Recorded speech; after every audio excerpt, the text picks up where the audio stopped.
안 갖다 놨네, 부럼을. 여러분들 알아서 각자 깨세요, 부럼. 정월대보름에는 달이 가장 큰 날이죠. 이제 우리는 사람은 주변 환경의 영향을 받아요. 연기적인 이유 때문에 그래요. 연기적인. 우리가 이제 모든 생명이 뭐 중력의 법칙이나 뭐 등등의 자연의 물리학적 법칙이 항상 적용받는데 그것은 서로 연결되어 있기 때문에 우리가 그냥 갑자기 사람이 탁 나온 게 아니잖아요. 어떤 영향을 받아서 바다의 영향 또는 산의 영향, 물의 영향 뭐 이런 것들에 영향을 받아서 있기 때문에 그래서 마음도 영향을 늘 받아요. 마음이 영향받지 않고 그냥 홀로서기 잘 된다. 이건 거짓말이에요. 부처님이 되기 전에는 홀로 설 수가 없어요. 홀로 서려고 노력할 뿐이죠. 이제 하도 영향을 많이 받으니까 힘드니까 마음이 영향을 적당히 받으면 아니 영향을 잘 받으면 항상 기쁘죠. 물에 의해서 기뻐요. 이렇게 물이 시냇물이 절절절 태화강이 콸콸콸 뭐 바다가 뭐 쏴쏴 하면서 너무 좋잖아요. 땅의 기운이 우리를 마음을 기쁘게 해주죠. 대지를 밟고 대지에서 음식도 나고 뭐 먹을 것도 나고 우리가 여기서 살아가니까 땅의 기운이 우리를 기쁘게 해. 그리고 불의 기운이 우리를 따뜻하게 해주고 우리를 그 마음을 평온하게 그렇게 해주죠. 그리고 금의 기운이 우리 마음을 따뜻하게 해주고 이런 건물도 지을 수 있게 단단하게 해주는 이런 게 있죠. 그래서 이런 목화토금수의 기운들 자연의 모든 것들은 우리의 마음을 기쁘게 해줄 수 있는 거예요. 근데 자연의 모든 것이 다 그렇지는 않죠. 태풍이 불었다. 그럼 마음이 힘들잖아요. 어려운 게 추위, 눈보라. 완전 뭐 극강의 추위나 극강의 더위 이런 것들은 환경 외부적으로 굉장히 어렵게 해줘. 다행히 아직까지 지구는 우리가 살 수 있는 곳이에요. 남극이나 북극에 가서는 살 수가 없잖아요.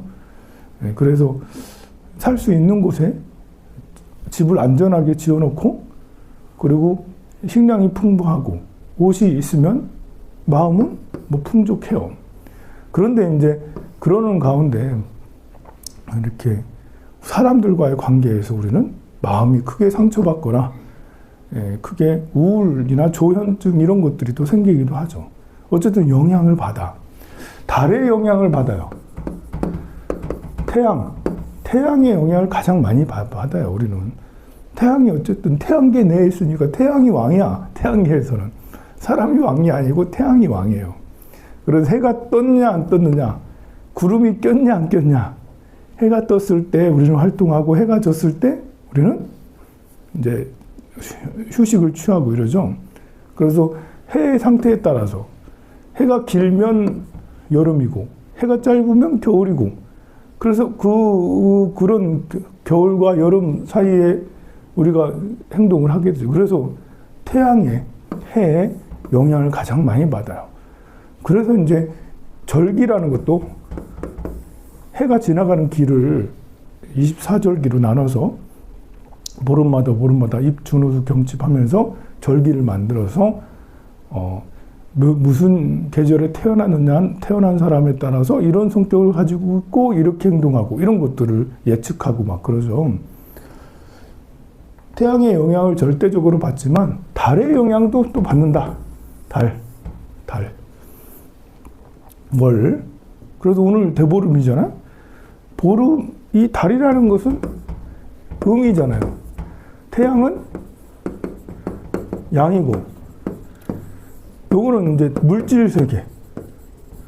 보여지고 만져지고 이렇게 하는 물질 세계의 영향. 뭐 정신 세계에도 영향이 크지만 굳이 달과 태양을 나눈다면 태양은 물질 세계에 더 영향을 많이 미치고 달은 이제 음의 세계, 정신 세계. 태양이 정신 세계에 더 영향을 더 많이 미쳐요, 사실은. 근데 달의 작용을 생각을 해보면, 달의 작용을 생각해 보려니까, 달은 우리의 정신세계에 영향을 준다. 음의 세계는 마음을 말해요. 그래서 우리가 수행을 해서 어떤 깨달음에 이를 때, 선지식들이 달을 보는 경험들을 하게 돼요. 달이 둥 떠오른다라는 그런 얘기도 하고, 천광유수 천광월 이러면서 달을 노래하는 선사들이 굉장히 많은 것도 달이 마음의 정신세계에 영향을 크게 주기 때문에 그래요. 그리고 1년 중에 보름달이 12번 뜨는데 12번 뜨는 달 중에 정월 보름이 가장 큰 달이기가 쉬워요. 그리고 추석에 있는 8월 보름이 가장 이제 달의 크기가 다 똑같지 않아요. 달마다 보름마다 어떤 보름달은 좀 크고 어떤 보름달은 좀 작고 크기가 좀 차이가 있어요. 그런데 정월 보름이 신기하게 달이 제일 크다. 커다란 둥근 달이다. 그러면 마음이 정신세계가 더 크다. 정신세계. 이렇게 마음의 영향이 더 커졌을 때 여기에 우리는 선을 행하냐? 악을 행하냐? 아니면 아무것도 안 하냐? 했을 때 우리는 선을 행하자. 선을 행해서 공덕을 짓자.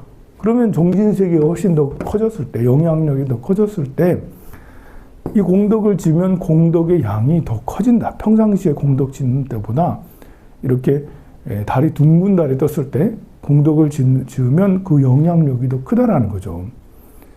사람이 왕이 좋은 일, 선행을 베푸는 거하고 그 노예가 선행을 베푸는 거하고 어느 게 영향력이 더 커요? 당연히 왕이 선행을 베푸는 게 영향력이 크잖아요. 마음이 이렇게 커졌을 때, 보름날은 커졌을 때잖아요. 그래서 내가 마음이 왕이 되는 때잖아. 그래서 이런 때 공덕을 베풀면 마음이 훨씬 더 커진다. 그렇다고 마음이, 그 몸에는 하지 말아야 되냐? 쓸모없냐? 이게 마음에도 이렇게 주기가 이렇게 있죠. 요게 보름이라면 요게 금음이겠죠. 이게 보름에는 당연히 상승세를 타서 가장 좋을 때니까 공덕을 지으면 더 크게 올라가겠죠? 그러면 금음에는 악행을 하면 더 내려가겠죠? 더 내려가. 이게 쑥 더 내려가. 마음이 쑥 더 내려가면 이건 정신적인 어떤 문제가 생기게 돼요. 그러면 그 몸에 공덕을 쌓으면 덜 내려가겠죠. 그렇잖아. 그 몸에 공덕을 쌓으면 어느 게 더 중요한가? 보름에 공덕을 쌓는 게 더 중요한가요? 그 몸에 공덕을 쌓는 게 더 중요한가요? 둘 다 중요한. 그 몸은 초하루랑 가깝잖아요. 그죠? 금음이나 초하루나 그거예요. 그 두 개 다 중요한 거예요. 올라갈 때 쑥 더 올라가면 내려갈 때 덜 내려가. 그래서 우리는 마음의 그래프가 올라갔다 적게 됐다 올라갔다 적게 이렇게 돼야 되는 거죠. 이렇게 잘못하다가는 그냥 이제 속세 공덕을 짓지 않고 그냥 살다가는 마음이 보름날 올라갔다가 쑥 내려갔다가 좀 올랐다 쑥 내려가. 이게 하락할 수도 있어요. 이게 그냥 욕심을 다 내면서 화를 다 내면서 자 이기적으로 그냥 내 하나만 먹고 살면 되겠지라면 마음이 점차로 나이가 들면서 얼굴도 더 나빠지고 마음도 더 고약해지고 이런 사람들이 있잖아요. 나이가 들면서 마음이 더 넓어지고 80세까지 90세까지 훨씬 더 마음이 참 드넓어지는 사람이 드물게 있어요. 보통은 50대쯤에는 마음이 넓어졌다가 그 다음부터는 마음이 하락하기 마련인데 우리의 목표는 계속 성장을 해서 여기에서 죽음을 맞이해서 그럼 여기에 그 다음에는 극락으로 왕생을 쉽게 이게 높아져서 극락으로 넘어가는 것이 쉬워요. 근데 50대까지는 마음이 좋다가 계속 그 위에 내려가면 여기에서 극락으로 가는 건? 야, 이거는 어렵다. 이제 마음이 이만큼 내려와 있는데 여기에서 극락 다음 생에 좋은 세상에 태어나기는 쉽지가 않아요. 오늘 정월 보름이니까요. 여러분들 공덕을 하나씩 꼭 지으시고, 공덕의 제일 훌륭한 공덕은 미소와 친절입니다. 미소 친절만큼 훌륭한 공덕이 없어요. 그리고 존중. 미소 친절을 하려면 상대를 존중해야지 미소와 친절이 나와요. 연기 가지고는 안 돼. 연기하면 다 표시가 나요. 여러분들 훌륭한 연기자가 아니잖아. 미소 친절이 좋다는 말 듣고 하루 종일 웃으면 다니고 막 이렇게 한다고 하는데 이상해 보여. 왜냐하면 인간 존중이 안 되니까. 사람을 존중하면 그냥 사람이 보기만 해도 기분이 좋은 거예요. 나 어른이든 어르신이든 아이든 우리는 내가 좋아하는 사람만 좋아하잖아. 그게 아니고 조건 없이 존중하고, 존중하면 이해가 돼요. 이해가 돼요. 그리고 이래 되면 배려가 되는 거죠. 그럼 양보가 저절로 되는 거죠. 네가 먼저 먹어. 맛있는 거. 난 나중에 먹어도 돼. 네가 먼저 입어. 좋은 옷. 난 나중에 해도 돼. 네가 먼저 돈 가져. 나는 나중에. 가지면 안 되는데? 그래, 이렇게 양보까지도 될 수가 있어요. 존중이 돼야지 결국 양보, 그리고 희생까지. 우리는 희생까지 해야 되는 거죠. 희생은 멀고 먼 길이에요. 희생은 한 번 했다가 다시는 희생하지 말아야지. 그러기가 쉽죠. 상처받고 피해받는 느낌이니까요. 호구되는 느낌이잖아요. 희생하면. 그렇지만 이 존중이 잘 바탕이 되면 이해를 할 수가 있고, 부처님의 생명 존중 사상은, 법화경 사상, 금강경 사상은 정말 상대를 존중할 수 있고 부처님으로 볼 수 있어서 이해와 배려, 양보, 그리고 희생까지 할 수가 있죠. 이 한 번 목숨 바쳐. 요즘에 고려 거란 정쟁을 하고 있는데 드라마 말하는 거예요.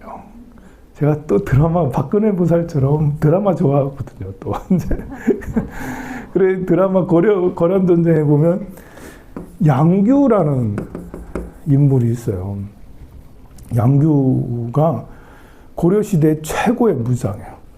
우리가 생각할 때는 뭐 서희라든지 강감찬이라든지 이순신이라든지 이런 분이 훌륭한 최고의 부장이라고 생각을 하는데, 이순신은 최고의 부장이죠. 근데 역사적으로 이 양규라는 인물은 위대하다, 훌륭하다. 전사에서 이제 전쟁에 돌아가셔서 그 빛을 발하지 못했지만, 그래도 우리 역사상 최고의 장군은 양규라는 분이 아닐까? 고려 거란 전쟁에도 나와요. 양규라는 분이 이렇게 있으면, 여기에 압록강 주변에 여기가 흥화진이라는 데가 있는데, 이 그 거란이 2차 침입, 거란이라는 나라는 거란족이죠. 거란. 이들이 요나라라고 이름을 만들어요. 얼마나 강성했는지, 뭐, 그 당시에 최고의 그 나라였는데, 본인들은, 중국 사람들은 신기하게 이런 게 있어요. 중국 본토의 대제국은 이름이 하나다. 하나. 한자. 청나라, 명나라, 한나라. 이렇게 이름을 한자 써요. 그리고 주변국들은 전부 다 이름을 두 자로 줘요. 조선, 고려, 이러면서 신라, 이러면서 대부분 그 주변 나라들은 이름을 두 개 줘. 여진족, 거란족 뭐 이러잖아요. 자기들만 뭐 청명, 원 뭐 이렇게 하면 하나를 쓰는데, 요 나라는 거란이 세운, 요가 중국의 역사인가? 거란의 역사인가? 청은 사실 청나라 할 때 청은 여진의 역사죠. 여진이 청을 지면. 원나라는 몽고족의 역사잖아요. 그렇지만 이 모두를 중국들은 자기들의 역사라고 이제 그렇게 하고 그렇습니다. 어쨌든 요 나라를 우리는 잘 모르지만 요 나라도 그 당시에는 동아시아에서 최강자였어요. 이 요 나라 성종이라는 그 요나라의 태평성대를 이룬 성군, 중국인들도 존경하는 성군, 성종인데 이 사람이 고려에 40만 대군을 몰고 갔어요. 40만 대군을 흥화진이라고 3,000명이 흥화진이라는 성을 일주일 동안 지켰어요. 함락되지 않았어요. 40만 대군이 3,000명이 지키는 성을 뚫지를 못해가지고 그냥 그 성을 지나서 나중에 이제 개경까지 쭉 내려가게 되는데요. 이 양규라는 장군이 3,000명을 데리고 일주일이나 거란 요나라의 군사를 막았다라는 거죠. 이런 역사는 찾아보기 어려워요. 우리가 행주대첩 이런 것들도 일주일 이런 게 아니거든요. 한 1박 2일 정도? 이 정도 막고 뭐 이런 거예요. 어떤 대첩도 이런 걸 해낸 게 없어요. 근데 요 양규는 이것만 한 게 아니고 나중에 이 사람들이 이제 그 평양까지 쭉 그냥 내려갔거든요. 뒤에 어떤 성을 이제 그 성주가 막 도망갔어. 이 양규는 도망 안 가고 끝까지 막 그랬는데 그 도망간 데다 6천의 병력을 남겨놓고 또 개경까지 갔는데 양규는 그 사이에 가가지고 이 성까지도 함락을 시켜요. 다시 되찾은 거지. 그리고 또 이제 나중에 요나라 군사들이 막 후퇴하고 그럴 때 우리나라 양민들을 정말 많이 수천 명, 수만 명씩 막 데리고 갔거든요. 그들을 다 구출해내요. 다니면서. 몇천 명 데리고, 군사 몇천 명 데리고, 수십만 대군들이 우리 양민들을 데리고 가는 이 사람들을 다 구출해내요. 거의 대부분 다 구출해내. 이게 어떻게 그게 가능할까? 신기할 정도로죠. 그런데, 물론 이제 정말 마지막 남은 이 사람들을 구출을 하려면 자기들 군사들이 목숨을 걸어야 돼. 마지막. 근데 결국은 그 군사들이 다 같이 이제 다 몰살 당하죠. 대신에 양민들은 다 구출해내고. 자, 그런 양규 같은 이런 전투력도 훌륭하지만 투지, 용기, 또 정의감. 얼마나 정의감이 이렇게 투철했겠어요. 그리고 양민을 사랑하는, 국민을 사랑하는 자애, 이런 것들이 굉장히 컸겠죠. 그러니까 그런 용기가 나와서 목숨도 버려가면서 거란을 이기려고 한 것보다도 그 고려 유민들이 그쪽으로 끌려가는 것을 막기 위해서, 구출해내기 위해서 그렇게 쫓아다니면서 했던 것이죠. 얼마나 자애롭고 얼마나 훌륭한 군주예요. 이런 정신은 우리가 본받아야 되지 않겠어요? 우리도 그런 마음을 가져야죠.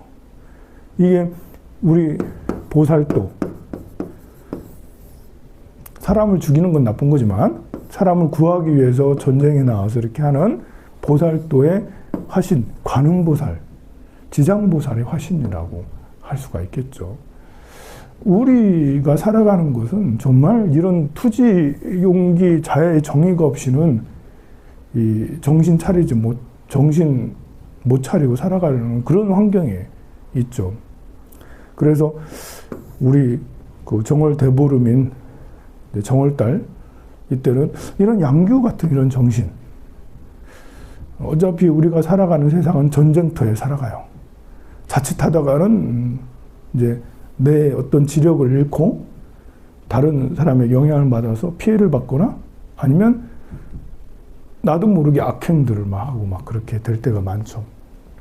그렇지만 우리가 새해에는 보현행원을 세워서 보현행원품을 독송하면서 오늘 3월달, 다음 달 며칠 뒤부터는 보현행원품을 독송할 거예요. 그래서 보현행원의 원력을 세워서 양규 같은 그런 정신력을 갖는 그런 사람을 만들겠죠. 그렇게 되도록 노력해야 될 것 같아요. 그러면 좋겠죠? 그렇게 투철하게 생각을 가집시다. 요즘에는 이렇게 의사 대란 이런 것 때문에 참 사실 나도 어렸을 때 의사 하고 싶었어. 의사 하고 싶지 않은 사람이 어디 있겠어요. 근데 의사 이렇게 할 때 우리가 2,000명 증언하는 건 되게 좋아요. 2,000명. 증언했으면 좋겠어요. 그런데 2,000명 증언한다고 외과 의사가 더 많이 나오려나? 내과 의사가 아니면 소아과, 산부인과 이런 의사들이 많이 나오려나? 응급실에 의사들이 많이 되려나? 아니면 도서지역에, 지방에 도서지역에 이런데 의사들이 이쪽으로 붕대가 될까? 거의 되지 않을 것 같아요. 의사가 5,000명 증원인데도 이거는 잘 안 될 것 같아. 요즘에는 사람들이 돈밖에 모르잖아. 돈 많이 버는 의사를 하고. 또 의사를 하는 이유가 과학자, 사실은 우리나라 천재들은, 우리나라 머리 좋은 천재들은 모두 다 의사고시를 봐요. 의대에 가려고 그래. 큰일이에요. 그래서 우리나라 성장의 동력은 기술인데, 기술이 아니라 의대로 다 쏠리고 있으니까, 물리학과 수학과 이런 거 안 간다니까? 의대 가려고 한다니까? 이건 정말 문제예요. 그럼 의대에 2,000명이 더 늘어나면 그들은, 그래서 좀 더 세밀한 방법으로 제안을 해주는 게 더 좋을 텐데 그걸 하지 않으니까 답답해. 그냥 나는 아무 힘이 없는 사람이지만 이렇게 했으면 좋겠어요. 처음 뽑을 때 그냥 지방의사하고 지방의사 아예 그런 과를 만들었으면 좋겠어. 처음 뽑을 때 외과의사 처음 뽑을 때 지금은 이제 의대 들어가서 선택을 하잖아요. 그러니까 이제 들어가서 다 이제 돈 되는 과로 가잖아. 그게 아니고 처음부터 외과의사, 내과의사, 수학과, 산부인과 처음부터 그렇게 과목을 만들어서 지방까지 갈 수 있는 그런 것을 하는 게 훨씬 더 낫지 않나? 왜 그런 걸 안 하지? 의사들이 다 반대해서 그런가? 하여간 그렇습니다. 좋은 정책이 잘 나와서 정책이 잘 나와야지 그래야지 우리나라도 더 발전하지 않겠나 그런 생각이 들고 그렇습니다. 어쨌든 여러분들이 올해는 보현행원의 원력을 크게 나이가 들면 점점 열정이 사라지기 마련이에요. 하지만 우리 황명사가 있잖아. 여기서 열심히 기도해서 죽기 전에도 투지가 불타는 눈이 번쩍번쩍하니 죽는 순간에도 눈이 번쩍번쩍하니 그렇게 깨어있는 보살로 살아갑시다. 성불하세요.